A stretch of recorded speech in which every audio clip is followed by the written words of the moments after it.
Bad Movie Beatdown as we continue with Wrestlemonthia, albeit with the wrestler in this case taking a little bit of a backseat. It's Universal Soldier: The Return. The wrestler in this movie is Bill Goldberg. Now you might recall that I've actually already covered one of his films before, the eye-rollingly superfluous Half Past Dead 2, where the big man was picking up Steven Seagal's sloppy seconds. This film, however, was made several years earlier, back when Goldberg was a major player back in WCW. I mean, he was huge! He had an unstoppable winning streak for a while. This was Goldberg's theatrical film debut, taking a role that, yep, had been intended for bald-headed wrestler Stone Cold again, and he was prominently featured in the film's advertising. Before we get into the movie, I should probably give you a bit of a recap of the first Universal Soldier for those of you who haven't seen it. The first film was director Roland Emmerich's first American film, and it's actually a lot of dumb fun. The film centres on the least likely American soldiers ever, the heroic Luke Devereaux, played by Jean-Claude Van Damme, and the psychotic Andrew Scott, played by an awesome Dolph Lundgren. During Vietnam, both men kill each other and their bodies are put on ice. They're both entered into the Universal Soldier program, where the soldiers are reanimated, given super strength and abilities, and programmed to obey commands on dangerous missions. Whilst they initially seem to have no memory of their past lives, Devereaux starts to remember Vietnam, as does Andrew, and their old conflict heats up again. Luke escapes with a TV news reporter named Veronica, who becomes his love interest, eventually managing to defeat Andrew and grind him up into little pieces. The film was one of Van Damme's best roles, and you'd see why he'd want to return when his career was failing.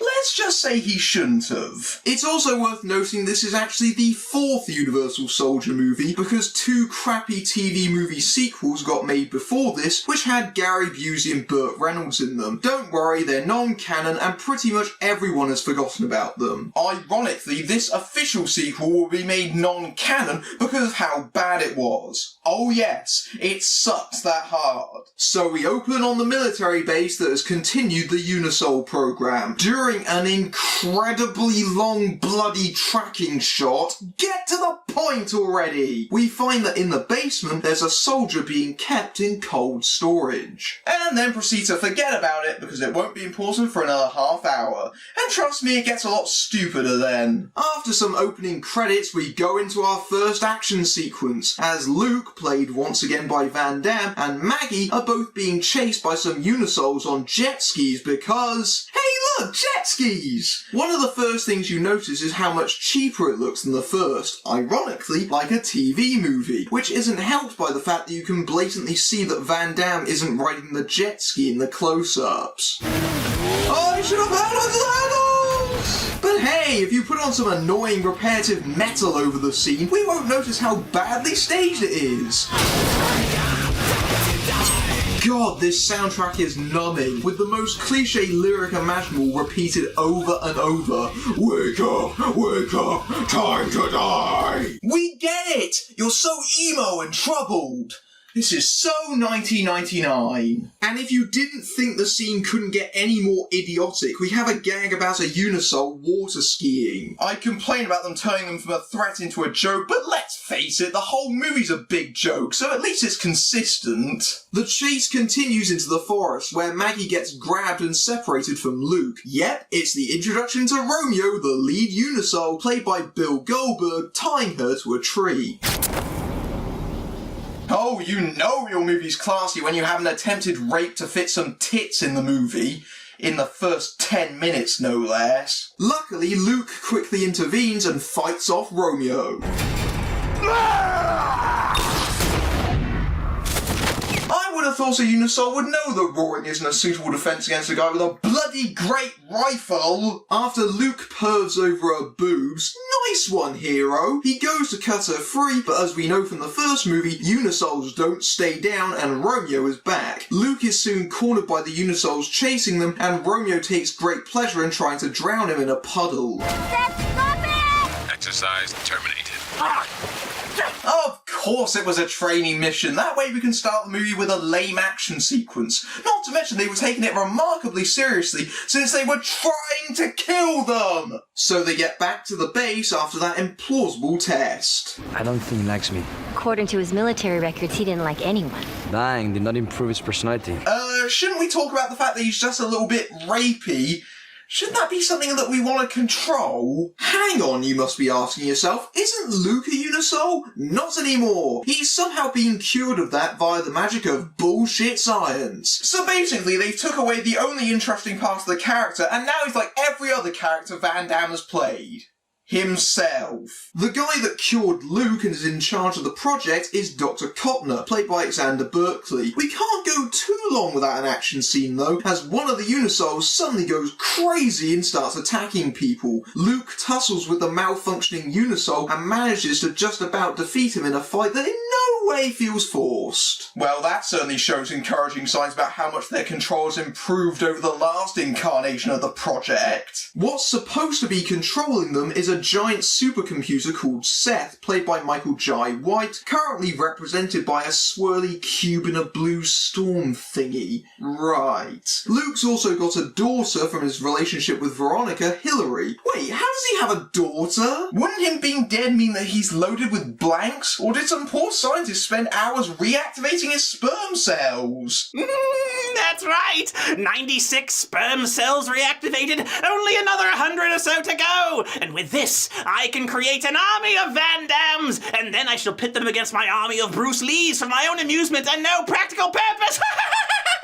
Oh God, I love this job. Beats the hell out of the time I worked at Wendy's. Now, given his past, you might find the fact that Luke is helping out the Unisoul program a bit surprising. In fact, it's even more confusing when he learns the military general wants to shut it down. The soldier has always been the backbone of the military. We'd hate to think this was the future of warfare. It would be a shame to stop sending young Americans to die on the battlefield. Said with a surprising lack of sympathy for the Unisouls, who may be in the program with or without their permission. I mean, these are reanimated dead people who probably have families of their own grieving for them, and you, Luke, of all people, should know this. Seth has been watching the meeting and begins to get suspicious. Your galvanic skin response is just a problem. Just need to get a good night's sleep. Good night, Doctor. You know how supercomputers in films are only as smart as the movie's creators? Well, this one's so dumb because the filmmakers can't look in a fucking dictionary. Anomaly is spelt with a Y, not I-E. Seth goes through a list of possible reasons and settles on the idea that Kottner's lying to him, activating Romeo and preparing to take action. It's a good thing that he was right and it wasn't that the good doctor was stressed, otherwise that would make this a bloody bigger reaction. If you're wondering where Veronica's got to, that's because she's died between films at some point, which means we get to watch Van Damme embarrassingly try to act. I was just thinking about Mom. Why did Mom have to die? Well, you see, child, Mommy took one look at the script and then ran for the hills. So the Unisouls, under Seth's control, start preparing to turn on their masters. They don't leave much of a mess though, because everything seems to be running as normal the following day. Here we meet a news reporter named Aaron Young. Oh look, it's a replacement love interest for Veronica. Cunningly disguised by being exactly the same. She's come just in time because apparently there's a storm brewing in Seth's cube, which apparently means he's either hungry or he's very, very angry, and forces the whole site into lockdown. Hello, Dr. Kottner. I'm ready when you are. But on the other hand, fuck you. What do you even say to that?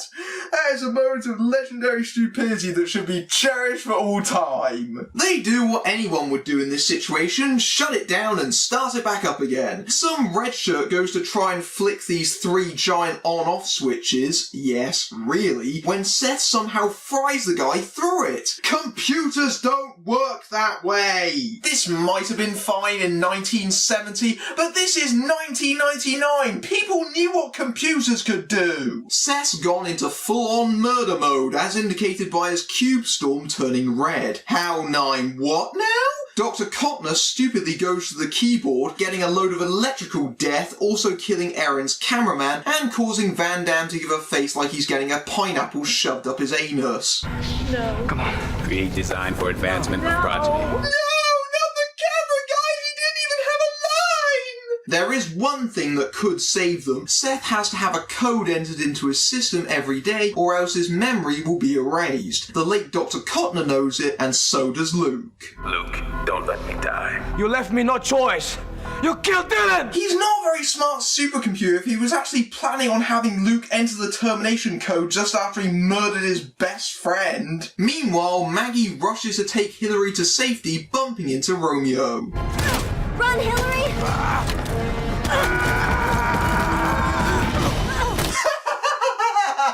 And another magical moment there, Goldberg getting rode like Rosebud. In the process, Hillary is knocked down the stairs, suffering a head injury, and has to be taken to the hospital. And now I present to you one of the most annoying movie characters I've ever seen, a computer nerd named Squid. We can tell he's a nerd because of the way he uses a mobility scooter to get around despite not being disabled, has dyed his hair blue, and likes to eat cereal mixed with Coke. Ew. Squid was the original programmer of Seth when he was booted out for being too radical, or for just being a pillock. Anyway, you remember that body from the very start? Well, that's a super advanced Unisol body they intended Seth to use, keeping it stashed away in the basement. Obviously, no one visits the facility basement very much. Luke figures they need to cut the power, so he and some red shirts go off to do that, as Lois Lane here spots a story brewing. Romeo promptly shows up and has the exact same entrance as he did last time he showed up, and kills the red shirts. The pair hide from Romeo in a way that is not at all meant to be cheap sexual tension. Not that it matters, since he finds them and starts shooting at them. Why is Romeo shooting at them? Seth needs Deborah alive for the termination code. Now I know what you must be thinking. Surely you just blow up the place, right? There are biochemical weapons. We can't have a poison cloud floating across half of central Texas. Remember that for later. So the Unisols block the military out the front of the building, who fire upon them until they go down. But they get back up again, of course, because they're superhuman and promptly blow shit up. You would think the captain heading the project would know that firing bullets at them is a complete waste of time. Back with Luke and Romeo, they have a fight, and thanks to those stupid women can't fire guns scenes, Erin blows up a pipe and sets Romeo on fire. I'm just warming up, Devereaux. It's good to see they fitted the Unisols with coolant in the very unlikely event they might be set on fire. And yes, Goldberg is going to be making sub-Freddy jokes throughout the whole movie. Woman, expendable. It's nice to see a genre of sexism summed up in one line. Luke and Erin jump into a rubbish truck, leading to another brilliant Goldberg moment. Capture Luke Devereaux. Oh, shit! Comedy sidekick, but considering our main villains are a computer and this knucklehead, it's not exactly a fair fight, is it? Luke promptly backs the truck over him, so the humiliation is complete. Luke and Erin re-team with the military, who soon have reinforcements. They want Luke to lead a team into the building so they can destroy the generator. Because the last attempt worked so well! Meanwhile, Seth has been miniaturizing itself into a chip so it can put itself into the bio-enhanced Unisol body, meaning that we actually get Michael Jai White physically now. Let's face it, it's very difficult for Van Damme to have a fight scene with a computer. Seth delivers a speech entirely made up of trite cliches. The time of man has ended. We will bring order to the chaos. Secure raw materials to increase our numbers geometrically. I don't think geometrically means what you think it does, Seth. When I was a machine, I yearned to be a man. Now I'm better than both. True, you are better than most men because you're in the body of Black Dynamite, but you're still flesh and blood and you're still mortal. But I guess this genius supercomputer didn't figure that one out. So Luke leaves the team inside the building, finds the generator, and sets the C4 charges. Everything is going well until they look up. Look out! Really? How long were they waiting up there for? And why don't they wait until someone looks up to attack them? And yes, the entire team is killed apart from Devereaux, including a moment where gunshots cause the C4 to explode. Again, that doesn't work that way. And no, blowing up the generator doesn't seem to cut the power in the building. Well, that was a complete plot cul-de-sac. Good to see we're struggling to fill even 80 minutes. Devereaux, respond! Anybody respond? So you're not going to reply to that, Luke? Do you want him to think that you're dead? Luke sneaks out and tells Aaron that he needs to find a computer, and in a moment that redefines fucking shameless, he heads into a strip club just for the sake of adding in some more tits into the movie. Luke needs to use the computer room, so he nuts the guard and goes into the phone and computer sex service in the back. Oh look, there's a pole dancer in there, performing apparently to the delight of the two women in the room. If you wanted tits, all you had to do was splice in a picture of breasts for 2 minutes and it wouldn't be any different to this stupid scene. Luke discovers that someone has been accessing Seth every Thursday night and he knows who that is. Luke's headbutt to the guard is the instigator for, you guessed it, a pointless and irrelevant fight scene that has no bearing on the plot. In fact, it escalates into a full-on bar fight with strippers kicking people in the face. What is this, a Wild West saloon? I keep expecting John Wayne to do a run-in. Luke steals a motorcycle because he's a dick and goes over to Bloody Squid's house. Go on, Luke, throw that rodent around a bit harder. I gave him a body I had in cold storage. A super unisol. The next level of evolution. Man and computer. Ah! Where is he? Think I would betray my god? He was tapping into my program. Dangerous. So let me get this straight. He calls Seth a god a mere second before Seth kills him for trying to alter his programming. How does that make any sense? Oh, who cares? Squid is dead! Yay! Seth threatens Hillary's life if Luke doesn't give him the termination code, prompting Luke to attack and get his ass handed to him. He then just walks out instead of capturing Luke for some reason. Luke sees Romeo attacking Maggie and Hillary at the hospital on the computer screen before a timer pops up, signaling the building is going to explode, and he and Aaron run out and escape. Why did Seth just try to blow them up? We've established that he needs them alive, you cretins! Luke goes to the hospital. Apparently Seth doesn't trust Romeo to actually pull off the kidnapping. To be fair, I wouldn't either, so he does it himself. Luke has a brief fight with Romeo and lamely kicks him out of a window. Luke fails to prevent Seth from taking his daughter, who escapes. Meanwhile, Romeo has a completely pointless fight scene with some surprisingly hefty guards and orderlies that is solely so he can put in his trademark Spear! Spear! Back on King! He then discovers what happens to anyone who actually tries to do the spear in real life. And there you have it, another completely superfluous sequence that could have been cut out of the movie entirely. This movie barely has enough plot for a 30-minute TV episode. They go back to the base and Luke asks Aaron to buy him some time whilst he sneaks back into the building. The military want to bomb the place, but I thought they couldn't do that. But what about the chemical weapons? I thought... Birds from DISAF via flown-in experts with bioagent neutralizing foam. Then why didn't you call that in earlier? You would have made the movie even shorter. As Luke walks around the base, he bumps into Maggie, who has been turned into a unisol. Wow, that was fast. I'm going to destroy Seth. I can't let you do that. Wow, I care so much about a practically non-existent character that has done nothing the entire time. Luke finds Hillary in one of the healing chambers. Seth offers to heal her brain swelling in exchange for the code. He shoots Seth and tries to start the healing process, but that won't keep Seth down and the climax begins. Termination code complete. Looks like I don't need you alive anymore. How convenient, whilst also simultaneously making most of the movie pointless. Also, Eagle Eyes will spot the computer screen says the healing process is complete when it hasn't even started yet. And you thought I was going to say that code was that of the USS Enterprise, didn't you? The final fight is a stiffly edited affair, mostly consisting of Seth kicking Luke and kicking Luke and kicking Luke and kicking Luke and kicking Luke and kicking Luke and kicking Luke, or kicking chairs at each other or leaping on chairs, or kicking Luke. The fight concludes when Luke knocks Seth into a cryogenic chamber that has no reason to be there and sprays liquid nitrogen at Seth, freezing him in place.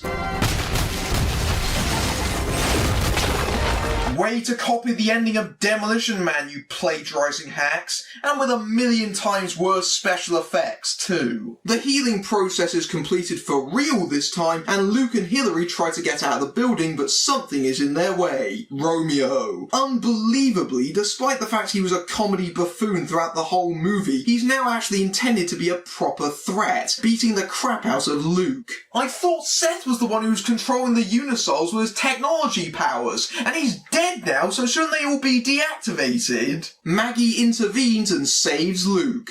Too late for me, Luke.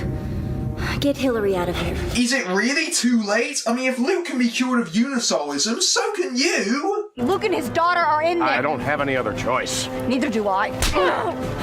Do it. Well, that served no purpose. I'm pretty sure he's now going to order his men to stomp a mud hole into your ass. Hillary and Luke run out of the base with Luke shooting the explosives on his way out, blowing up the unisols inside. I'm pretty sure the explosion is just a ring of fire around the building, but there you go. And with no epilogue and no sign of the chemical weapon neutralizing foam, presumably everyone dies from a deadly toxic gas cloud that is now about to pollute Texas as the credits roll. Universal Soldier: The Return is one of the most brainless action films ever made. It sets its sights so low it doesn't even try to be smart or clever for 1 second. Every moment, every corny joke, every badly staged action scene shows that the filmmakers think you're an easily entertained idiot who will ignore the gigantic blatant plot holes and the fact that whole sections of the film are pointless. It's funny in places, unintentionally so, but it's also mind-numbing thanks to the heavy metal soundtrack. Van Damme is terrible, and the actors seem to be trying to get down to his level because atrocious doesn't begin to describe the acting. At least Michael Jai White, underutilised as the villain, escapes with some dignity. The also underused Bill Goldberg is just made to look like a fool, but that could just be because he can't act and they're compensating, and his fight scenes are merely okay. The only plus is that it's just 80 minutes of concentrated stupid, because if it was any longer, your brain would run out of your nose like warm custard. I'm Matthew Buck, beating down bad movies everywhere. Ugh. Salty.